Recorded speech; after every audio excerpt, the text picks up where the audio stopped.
So when you're talking about the veggies and with this diet, and does it matter if they're raw or if they're cooked? And is spinach included in this? Yes.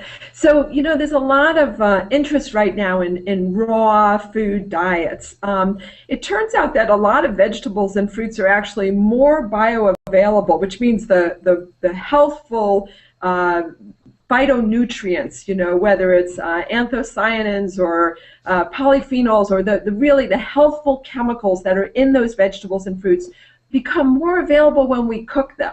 Now, this doesn't mean that we want to boil them for an hour in water, because then all of the nutrients end up in the boiling water and not in the vegetable itself. But steaming them lightly or broiling, a lot of people like to roast vegetables. This is going to often make it more bioavailable. It's also easier to digest often for people than raw vegetables. So I think it's fine to eat salads from an Ayurvedic or traditional Chinese medicine perspective. You might eat more cooked foods when it's cold.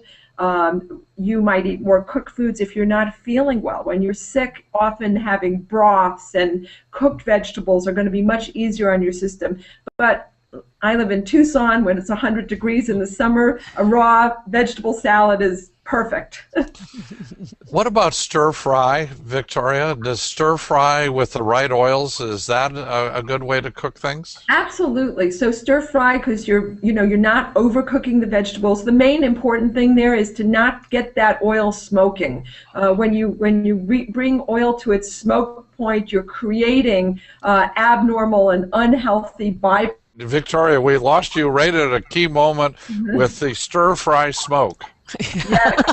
Yes. Well, what I was saying is you really don't want to be using a cooking oil that gets to smoke point, because it creates unhealthy chemicals that you don't want to inhale and that you don't want to eat afterwards. Can I jump in here? Okay, Yeah, we're talking about that Mediterranean diet, and we're talking about the olive oil. Now, I was under the impression that you can cook with olive oil, but that there are, like you said, there's certain oils that you can cook at a higher heat Right. versus a lower heat. So, Right. and my husband's Sicilian, so I mean, what can I say? I mean, olive oil is in everything.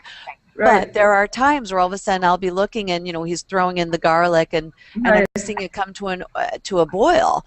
Now, I mean, it's not smoking, but where's your fine line there? And should we be switching oils for something like that? Well, there's two ways to deal with that. One is to choose an oil with a different smoke point. Olive oil has a relatively low one. But the other is to add some broth or some wine or some kind of liquid that is then going to allow the mixture of the oil and the broth to, not get to that boiling point and that smoke point at too low a temperature.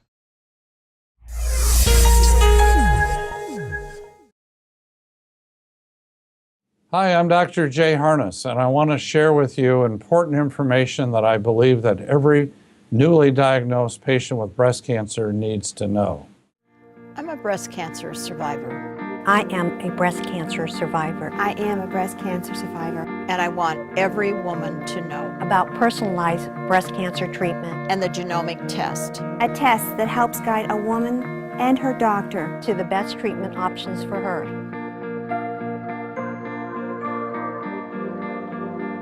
Pass it on.